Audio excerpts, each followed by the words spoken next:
As a Dominican, it's a joy to speak to you about the Rosary, which is such a cherished prayer in the Dominican order.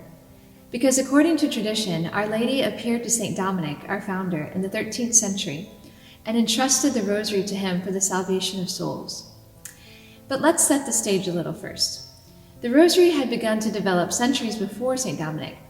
The tradition of using strings or beads to keep track of prayers existed even in non-Christian religions.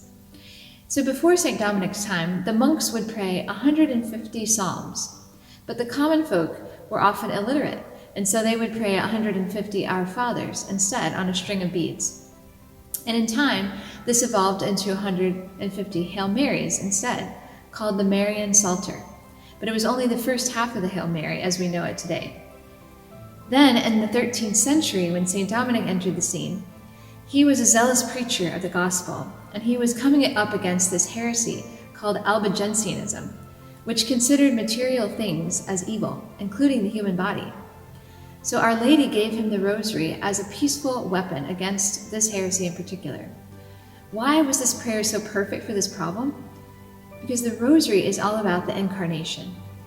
The Hail Mary recounts the moment when God took on human flesh, therefore showing the dignity of the human body. So Dominic would often combine the recitation of the Hail Marys with his preaching on the life of Christ. So this was the beginning of that second essential element of the Rosary, the meditation on key mysteries in Christ's life. However, the 15 traditional mysteries were not officially established until Pope Pius V, who was a Dominican, did so in 1569. And just 2 years after that, one of the greatest Rosary miracles happened. So I'd like to share with you this miracle and a few others to hopefully inspire you in your own praying of the Rosary.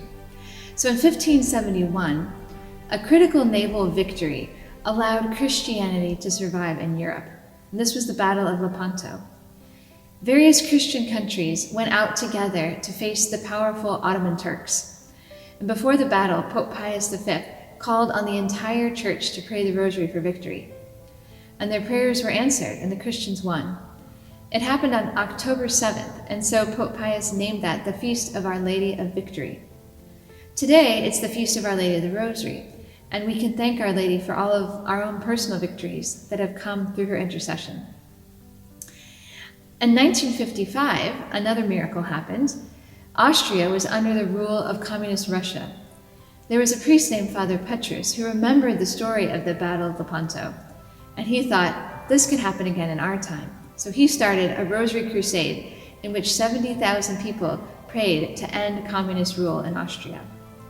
And so on May 13th, the anniversary of the first apparition of Our Lady of Fatima, Russia shocked everyone by unexpectedly signing an agreement to leave Austria. There was not a single injury or even a gunshot. No one was killed. No experts can explain it. Now that's the power of the Rosary. Backing up a few years, in 1945, there were 8 Jesuit priests living in a home in Hiroshima, in Japan, only 1 kilometer from where the atomic bomb was dropped. The church next to their house was destroyed, but the home where they were survived. And the priests had no long-term health effects from the atomic bomb. And they attribute their protection to Our Lady because they prayed the Rosary every day in that home. And then there's a story that comes closer to some of you who are from Nigeria. You might be familiar with this. In October of 2014, a bishop from Nigeria received a vision of Jesus, the Good Shepherd, who presented him with a sword that, when it was in his hands, turned into a rosary. And he said 3 times, "Boko Haram is gone." And so the bishop understood this to be an assurance that Jesus and Mary would protect his people through the power of the Rosary. And the bishop also tells the story of a Nigerian family that was hiding in their house in a village taken over by Boko Haram. And amazingly, Boko Haram never even went in the house, even though their vehicles were outside. Their food and water for that family never ran out for months while they were in hiding. And they were praying the Rosary morning, noon, and night. It was like Our Lady made the house invisible to Boko Haram, said the bishop. Now these are famous stories of miracles from the Rosary, but there are countless miracles in the hidden lives of individual Christians and families that have come through Mary's intercession. And some of you could even be telling the stories of those miracles.